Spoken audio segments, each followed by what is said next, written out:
Assalamualaikum warahmatullahi wabarakatuh. Perkenalkan saya Salsabila Aisyah, yang pada kesempatan kali ini saya akan mempresentasikan materi mengenai manajemen pemasaran. Lingkup pemasaran untuk realitas baru. Nilai pemasaran. Nilai pemasaran meluas ke masyarakat secara keseluruhan. Ini telah membantu memperkenalkan produk baru atau yang disempurnakan yang memudahkan atau memperkaya kehidupan orang. Pemasaran yang berhasil membangun permintaan akan produk dan jasa yang pada gilirannya menciptakan lapangan kerja dengan berkontribusi pada keuntungan. Pemasaran yang sukses juga memungkinkan perusahaan untuk lebih terlibat penuh dalam aktivitas yang bertanggung jawab secara sosial. Ruang lingkup pemasaran. Ruang lingkup pemasaran. Untuk menjadi pemasar, Anda perlu memahami apa itu pemasaran, cara kerjanya, siapa yang melakukannya, dan apa yang dipasarkan. Apa itu pemasaran? Pemasaran adalah tentang mengidentifikasi dan memenuhi kebutuhan manusia dan sosial. Salah satu definisi pemasaran yang baik dan terpendek adalah memenuhi kebutuhan secara menguntungkan.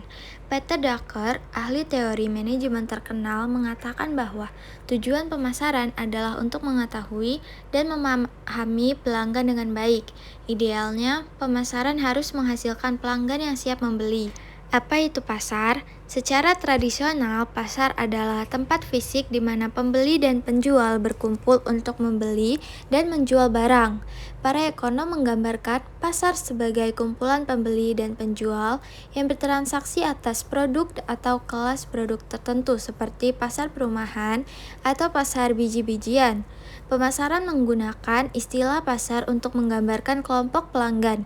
Mereka berbicara tentang pasar kebutuhan, seperti pasar pencari diet, pasar produk seperti pasar sepatu, pasar demografis atau pasar generasi muda milenium, pasar geografis, pasar Tiongkok, atau pasar pemilih, pasar tenaga kerja, dan pasar donor.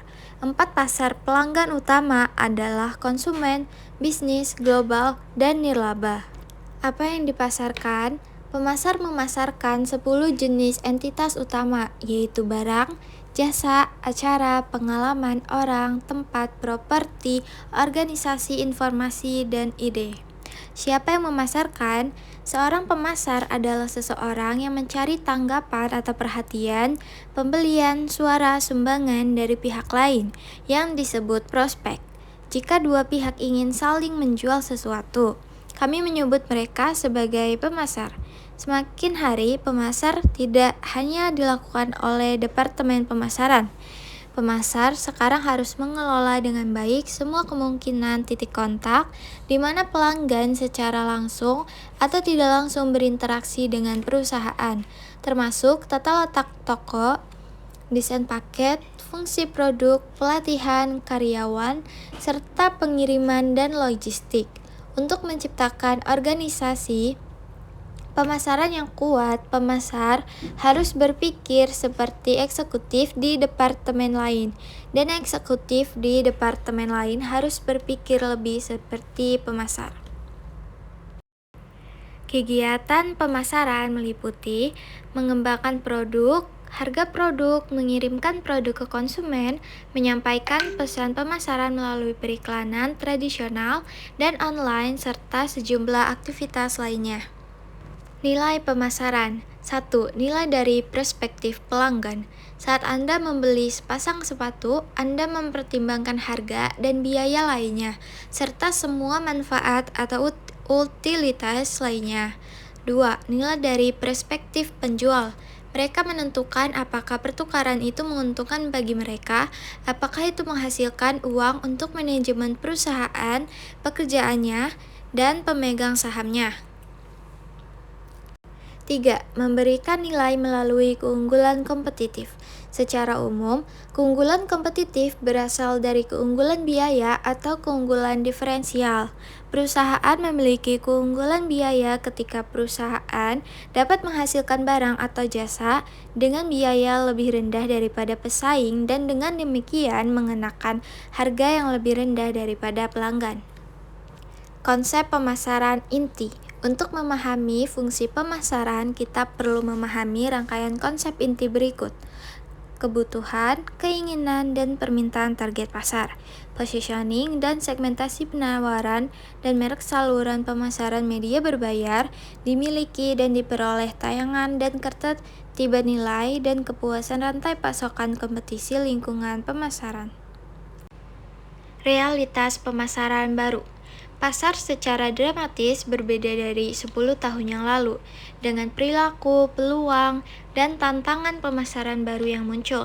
Dalam buku ini, kami fokus pada 3 kekuatan transformatif, yaitu teknologi, globalisasi, dan tanggung jawab. Mendapatkan ke pemasaran. Pemasaran yang sukses dibedakan oleh unsur manusia atau emosionalnya. Gelombang pemikiran ketiga didorong oleh nilai dan digembar-gemborkan sebagai pemasaran, telah menggerakkan kita melampaui model produk sentris dan konsumen sentris di masa lalu, kata para penulis ini. 3 tren utamanya adalah peningkatan partisipasi konsumen dan pemasaran kolaboratif, globalisasi, dan kebangkitan masyarakat kreatif.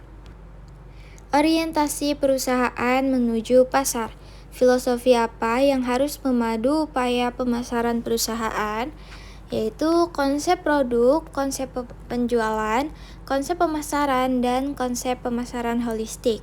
Tugas manajemen pemasaran: mengembangkan dan menerapkan strategi dan rencana pemasaran, menangkap wawasan pemasaran, terhubung dengan pelanggan, menciptakan nilai, memberikan nilai, mengkomunikasikan nilai, mengelola organisasi pemasaran untuk kesuksesan jangka panjang. Ringkasan bisnis plan. Pemasaran adalah aktivitas serangkaian institusi dan proses untuk menciptakan, mengkomunikasikan, menyampaikan, dan bertukar penawaran yang memiliki nilai bagi pelanggan, klien, mitra, dan masyarakat pada umumnya.